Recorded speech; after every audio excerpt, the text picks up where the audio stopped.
Hello दोस्तों। तो आप लोग कैसे हो दोस्तों। सीटेट 2020 का चाइल्ड डेवलपमेंट एंड पेडागोजी का पार्ट नंबर 8 है। तो चलिए दोस्तों स्टार्ट करते हैं। दोस्तों आप लोग से रिक्वेस्ट है, कृपया इस चैनल को सब्सक्राइब कर दीजिएगा और बेल आइकन को क्लिक कर दीजिएगा, जिससे आपको नेक्स्ट कोई वीडियो अपलोड होगी तो सबसे पहले आप तक नोटिफिकेशन पहुँचेगी। तो चलिए दोस्तों स्टार्ट करते हैं। पहला क्वेश्चन है, बच्चों के लिए सबसे उत्तम शिक्षक वह है जो स्वयं बालक जैसा हो। यह कथन किसका है? मेंकिन का, जॉन लॉक का, या रूसो का, या अरस्तुत का? इसका क्या राइट आंसर होगा दोस्तों? आप लोग कमेंट करके बताएं। दोस्तों इस वीडियो का लिंक अपने दोस्तों तक शेयर कर दीजिएगा, जिससे सीटेट 2020 की चाइल्ड डेवलपमेंट एंड पेडागोजी की स्टडी करने में किसी प्रकार की प्रॉब्लम नहीं होगी।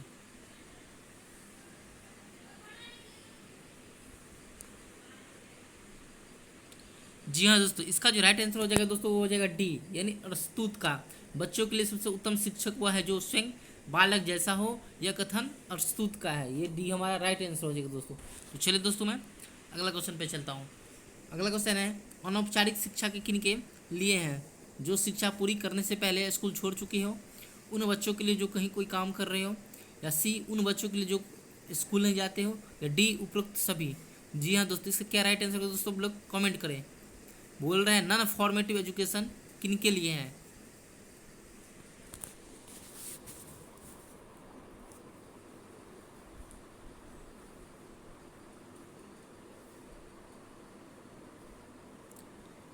जी हाँ दोस्तों, इसका जो राइट आंसर हो जाएगा दोस्तों वो डी हो जाएगा, उपरोक्त सभी के लिए। यानी अनौपचारिक शिक्षा, ये नॉन फॉर्मल एजुकेशन किन के लिए है? तो सब के लिए, जो शिक्षा पूरी करने के से पहले स्कूल छोड़ चुके हैं उनके लिए भी है। उन बच्चों के लिए जो कहीं कोई काम कर रहे हो उनके लिए भी है। उन बच्चों के लिए जो स्कूल नहीं जा पाते हैं उनके लिए भी है। यानी डी हमारा राइट आंसर हो जाएगा दोस्तों। तो चलिए दोस्तों मैं नेक्स्ट क्वेश्चन पे चलता हूँ। नेक्स्ट क्वेश्चन, एक प्रभावी संसूचक के रूप में आप सबसे पहले निम्न कदमों में किस पर विचार करेंगे? संचार माध्यम का चयन, संचार के उद्देश्य निर्दिष्ट करना, या मूल्यांकन प्रक्रिया की योजना बनाना, या उपरोक्त में से कोई नहीं? जी हाँ दोस्तों, इसका क्या राइट आंसर होगा दोस्तों? आप लोग कमेंट करके बताएं। दोस्तों आप लोग से रिक्वेस्ट है, कृपया चैनल को सब्सक्राइब कर दीजिएगा और बेल आइकन को क्लिक कर दीजिएगा, लिंक अपने दोस्तों तक शेयर कर दीजिएगा, जिससे सीटेट 2020 की चाइल्ड डेवलपमेंट एंड पेडागोजी की स्टडी करने में किसी प्रकार की रुकावट नहीं आएगी। तो इसका क्या राइट आंसर होगा दोस्तों? आप लोग कमेंट करें।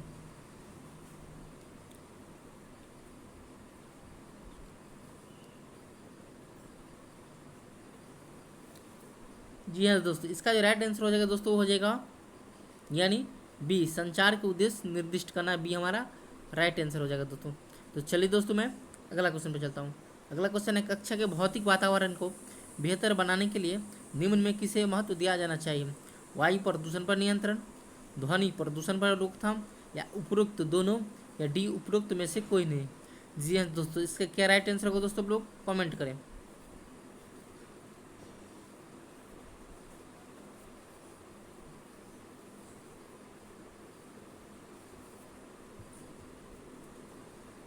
दोस्तों इसका जो राइट आंसर हो जाएगा दोस्तों वो हो जाएगा यानी सी, उपरोक्त दोनों। वायु प्रदूषण पर नियंत्रण भी, ध्वनि प्रदूषण पर रोकथाम भी। यानी कक्षा के भौतिक वातावरण को बेहतर बनाने के लिए वायु प्रदूषण पर नियंत्रण होना चाहिए और ध्वनि प्रदूषण पर भी नियंत्रण होना चाहिए, क्योंकि वायु प्रदूषण नियंत्रण रहेंगे तभी कक्षा का भौतिक वातावरण बना रहेगा, और ध्वनि प्रदूषण भी नियंत्रण होना चाहिए। तो चलिए दोस्तों मैं अगला क्वेश्चन पर चलता हूँ। अगला क्वेश्चन, कक्षा के शोरगुल को नियंत्रण रखने के लिए संप्रेषण की कौन सी पद्धति सबसे अच्छी है? बात मत करो, बार बार कहना, विद्यार्थियों की आवाज़ से भी ऊंची आवाज़ में बोलना, या शांत होकर एक एक बच्चों पर नज़र डालना, या शोरगुल की परवाह किए बिना शिक्षण आरंभ कर देना? जी हाँ दोस्तों, इसका क्या राइट आंसर होगा दोस्तों? आप लोग कमेंट करें। दोस्तों आप लोग को जितना सारा क्वेश्चन अवेलेबल होगा वो लॉजिकल टाइप का होगा, क्योंकि एग्जाम का जो पैटर्न ले रहा है वो लॉजिकल अब हो रहा है, इसलिए आपको जो जितना सारा क्वेश्चन मिलेगा लॉजिकल टाइप का मिलेगा।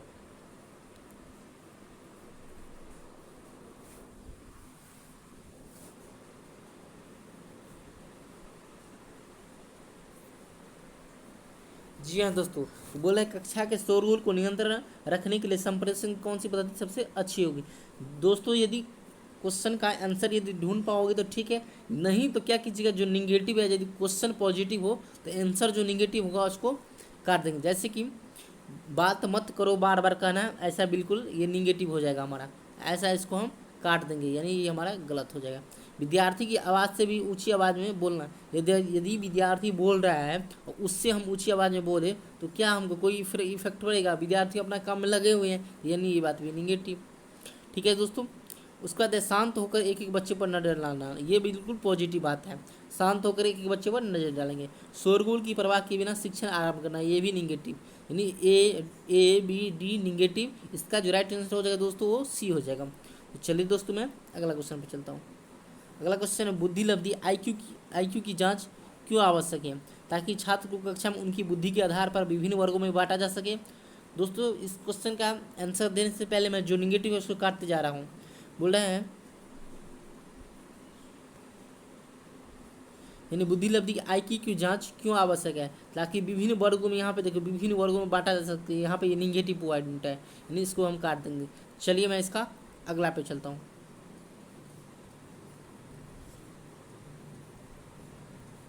उसके ताकि मानसिक रूप से अपंग छात्रों को सामान्य स्कूल में प्रवेश से रोका जा सके, ये बात बिल्कुल पॉजिटिव है, ये बात बिल्कुल पॉजिटिव है। वैसे स्टूडेंट को, यानी सब, जैसे कोई अपंग है, डिसेबिलिटी किसी स्टूडेंट में है, डिसेबिलिटी किसी स्टूडेंट में है, तो उन स्टूडेंट को भी हम एक समान जनरल स्कूल में एजुकेशन लेने से रोकेंगे, उसको वैसे ही स्कूल प्रोवाइड करेंगे जिसमें उनका मेंटलिटी अच्छा से विकास हो सके। दोस्तों ये हमारा पॉजिटिव है। चलिए सी पढ़ते हैं। ताकि मेधावी छात्र की पहचान करके, ये मेधावी छात्र की पहचान करेंगे, कमजोरी की पहचान करके, ये भी निगेटिव। बोल रहे हैं डी, ए तथा सी दोनों, यानी ए और सी हम लोग काट ही दिए हैं, तो एक सी तो होगा भी नहीं, तो इसका मतलब डी भी नहीं होगा। इसका जो राइट आंसर हो जाएगा दोस्तों बी हो जाएगा। ताकि मानसिक रूप से अपंग छात्रों को समान स्कूल में प्रवेश से रोका जा सके, हमारा राइट आंसर होगा दोस्तों। तो चलिए दोस्तों मैं अगला क्वेश्चन पे चलता हूँ। अगला क्वेश्चन है जब छात्र अध्यापक द्वारा पूछे गए प्रश्नों का लिखित या मौखिक उत्तर देते हैं तो इससे छात्रों की कमजोरियों का पता चलता है, इससे अध्यापक की कमजोरियों का पता चलता है, इससे उद्देश्य प्राप्ति करने में सहायक मिलती है, या डी उपरोक्त सभी। इसका क्या राइट आंसर होगा दोस्तों, आप लोग कमेंट करें।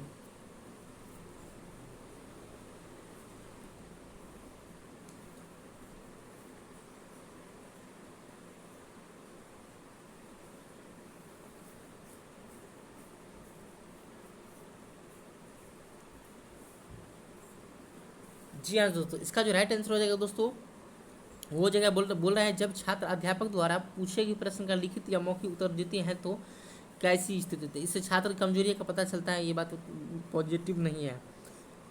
कमजोरियां का तो पता चलता है, लेकिन ये उस दृष्टिकोण से ये प्रश्न नहीं पूछा गया है। इससे अध्यापक की कमियों का पता चलता है, निगेटिव। इससे उद्देश्य प्राप्ति करने में सहायक मिलती है, बिल्कुल बात ये हमारा सही हो जाएगा, यानी इसका जो राइट आंसर हो जाएगा दोस्तों वो सी हो जाएगा। तो चलिए दोस्तों मैं अगला क्वेश्चन पे चलता हूँ। अगला क्वेश्चन है कुछ अध्यापक कक्षा में अनावश्यक व्याख्या करते हैं और वही बात बार बार दोहराते हैं, यह समय को नष्ट करता है, बिल्कुल बात सही। संप्रेषण सिद्धांत को ना मानता है, बिल्कुल भी सही है। कमजोर छात्रों के लिए आवश्यक है, और डी उपरोक्त सभी। जी हाँ दोस्तों, इसका क्या राइट आंसर होगा दोस्तों, लोग कमेंट करें।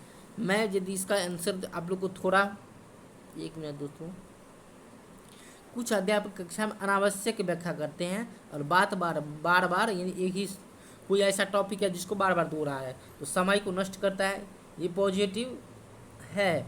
ठीक है दोस्तों, लेकिन उतना नहीं। चलिए फिर भी देखते हैं। सिद्धांत संप्रेषण को नहीं मानता है, ये भी निगेटिव है। ऐसे इसको भी मैं ऐसे काट दूंगा, इसको भी काट दूंगा। सी पढ़ेंगे कमजोर छात्र के लिए आवश्यक है, बिल्कुल ये बात सही है।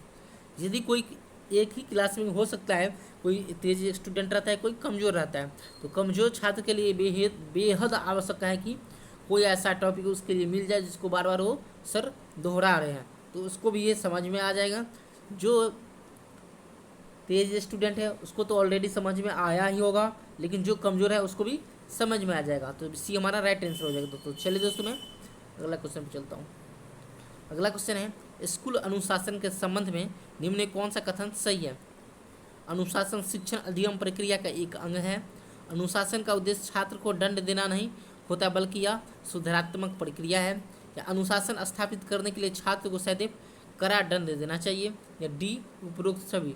इसका क्या राइट आंसर होगा दोस्तों, आप लोग कमेंट करके बताएं। दोस्तों आप लोग से रिक्वेस्ट है, कृपया चैनल को सब्सक्राइब कर दीजिएगा, बेल आइकन को क्लिक कर दीजिएगा, लिंक अपने दोस्तों तक शेयर कर दीजिएगा, जिससे सीटेट 2020 की स्टडी करने में किसी भी प्रकार की प्रॉब्लम नहीं होनी चाहिए। और दोस्तों आप लोग को गोल्डन अपॉर्चुनिटी भी है, क्योंकि आप लोग 2020 में सीटेट क्रैक कीजिए। हो सकता है 2020 लग जाए टाइम, ये पूरा ईयर चला जाएगा, क्योंकि एग्ज़ाम जो अब होगा वो लगभग दिसंबर में ही होगा, क्योंकि ये जुलाई का जो था वो तो पोस्टपोन्ड ही हो गया है।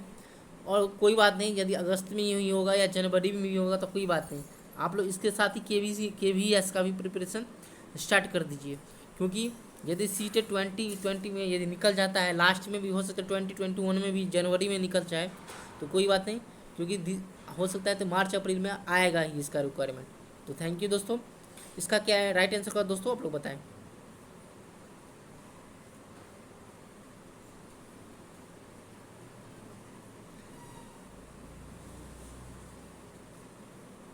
जी हाँ दोस्तों, इसका जो राइट आंसर दोस्तों हो जाएगा वो डी हो जाएगा।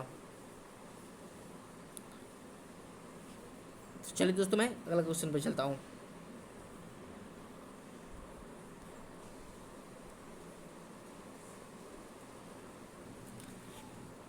जी हाँ दोस्तों, अगला क्वेश्चन है, छात्रों में आपराधिक प्रवृत्ति एवं युवा अपराधिता का प्रमुख कारण है खुद समायोजन, आवश्यकताओं की पूर्ति न होना, या मानसिक मंदता, डी उपरोक्त सभी।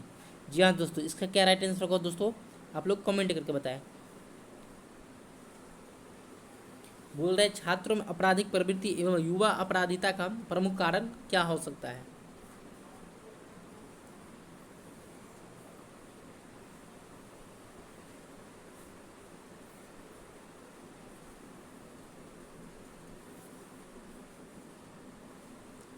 दोस्तों इसका जो राइट आंसर हो जाएगा वो हो जाएगा डी उपरोक्त सभी।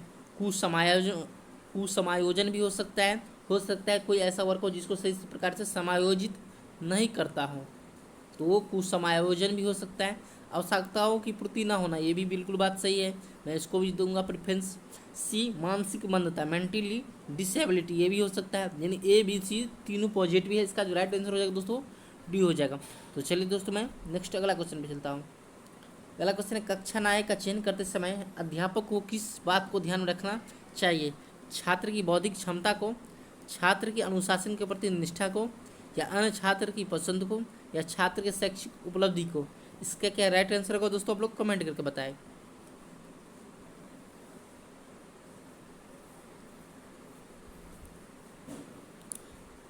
दोस्तों आप लोग यदि ये कक्षा नायक का यदि अर्थ नहीं समझते होंगे, कक्षा नायक का अर्थ होता है मोनीटर। मोनीटर का तो आप लोग अर्थ जानते ही होंगे, यानी आप जैसे कि जब पढ़ते होंगे हम लोग क्लास में जैसे पढ़ते थे, जो कुछ भी 1 to 5 में या 8 में, तो एक मोनीटर होता है जो कक्षा का छात्र में से ही जो सबसे बेहतर होता था उसको चुना जाता था। तो बोल रहे हैं कक्षा नायक का चयन करते समय अध्यापक को, यानी एक अध्यापक को किस बात पर ध्यान देना चाहिए, यानी कौन सी छात्र को चुननी चाहिए। इसका क्या राइट आंसर होगा दोस्तों। तो चलिए, तो छात्र की बौद्धिक क्षमता को, यानी बौद्धिक क्षमता का हम चुनेंगे, बौद्धिक क्षमता के अकॉर्डिंग टू चुनेंगे। नहीं, ये बात नहीं, बिल्कुल निगेटिव है। छात्र की अनुशासन के प्रति निष्ठा को, ये बात बिल्कुल मैं इसको प्रेफरेंस दूंगा और आप लोग भी, क्योंकि ये बात बिल्कुल सही है। छात्र के अनुशासन के प्रति निष्ठा को, ये बात बिल्कुल सही है। अन्य छात्र की पसंद को, ऐसी बात बिल्कुल नहीं है, ये निगेटिव हो जाएगा। छात्र की शैक्षिक उपलब्धि को, ऐसे भी नहीं हो सकता है, जो तेज छात्र होगा उसी को हम कक्षा नायक बनाएंगे। तो बी हमारा राइट आंसर हो जाएगा दोस्तों। तो चलिए दोस्तों मैं अगला क्वेश्चन पे चलता हूँ।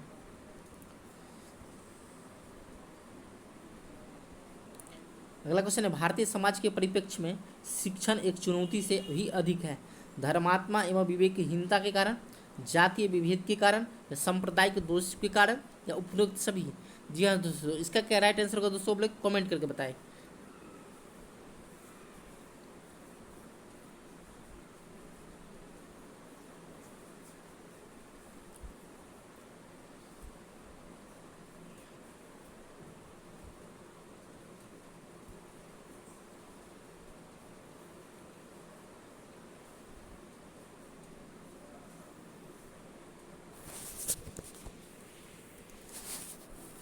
दोस्तों इसका जो राइट आंसर हो जाएगा वो हो जाएगा डी, यानी उपरोक्त सभी। भारतीय समाज के परिप्रेक्ष्य में शिक्षण एक चुनौती से भी अधिक है, क्योंकि धर्मात्मा एवं विवेकहीनता के कारण, ये भी बिल्कुल सही।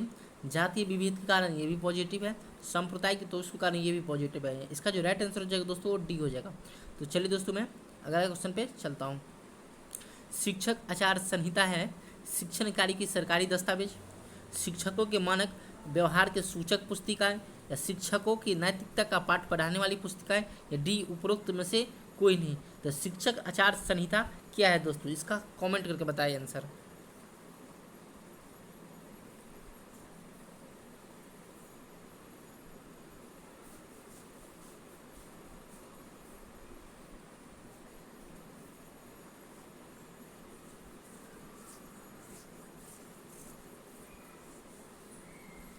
दोस्तों इसका जो राइट आंसर हो जाएगा वो हो जाएगा सी, यानी शिक्षकों को नैतिकता का पाठ पढ़ा, सॉरी एक मिनट, शिक्षक आचार संहिता है शिक्षण कार्य के सरकारी दस्तावेज, सॉरी बी इसका हो जाएगा, यानी शिक्षकों के मानक व्यवहार की सूची पुस्तिकाएं भी हमारा राइट आंसर हो जाएगा दोस्तों।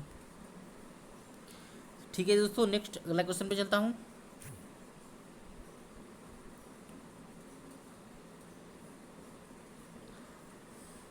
अगला क्वेश्चन है शिक्षक की योग्यताओं, प्रयासों एवं उनके व्यवहार का सही मूल्यांकन किया जा सकता है प्रधानाचार्य द्वारा, विशेषज्ञ द्वारा, उसके छात्रों द्वारा, या उसके साथियों द्वारा। बोले शिक्षक की योग्यता, प्रयासों एवं उसके व्यवहारों का सही मूल्यांकन किया जा सकता है, किनके द्वारा किया जा सकता है। इसका क्या राइट आंसर होगा दोस्तों, आप लोग कमेंट करके बताएं। दोस्तों आप लोग से रिक्वेस्ट कृपया इस चैनल को सब्सक्राइब कर दीजिएगा, बेल आइकन को क्लिक कर दीजिएगा, लिंक अपने दोस्तों तक शेयर कर दीजिएगा।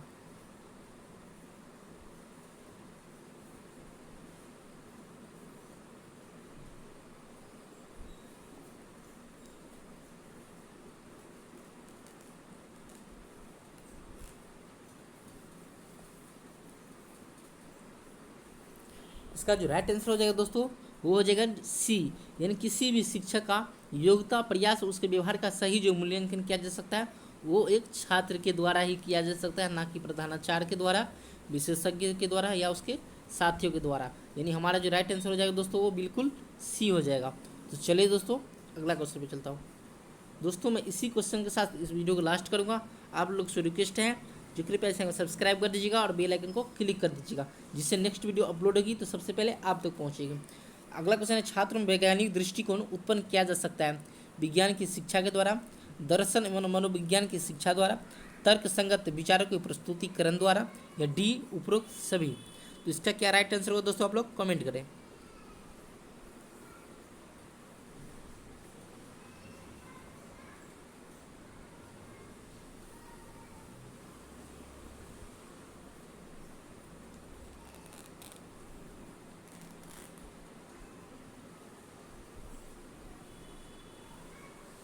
जी हाँ, इसका जो राइट आंसर हो जाएगा दोस्तों वो डी हो जाएगा, उपरोक्त सभी के द्वारा। यानी छात्रों में वैज्ञानिक दृष्टिकोण उत्पन्न किया जा सकता है वो उपरोक्त सभी के द्वारा किया जा सकता है, यानी विज्ञानों की शिक्षा के द्वारा, दर्शन एवं मनोविज्ञान की शिक्षा द्वारा, और सी भी, यानी तीनों सही है। इसका जो राइट आंसर हो जाएगा दोस्तों वो डी हो जाएगा। तो चलिए दोस्तों आप लोग से रिक्वेस्ट है कृपया चैनल को सब्सक्राइब कर दीजिएगा, बेल आइकन को क्लिक कर दीजिएगा और लिंक अपने दोस्तों तक शेयर कर दीजिएगा। नेक्स्ट वीडियो आपको बहुत जल्दी मिलेगी। चाइल्ड डेवलपमेंट से संबंधित आपको 20 से 25 वीडियो आप लोग को मिलेगी, जिससे सीटेट 2020 की किसी प्रकार की स्टडी करने में प्रॉब्लम नहीं आनी चाहिए। तो थैंक यू दोस्तों।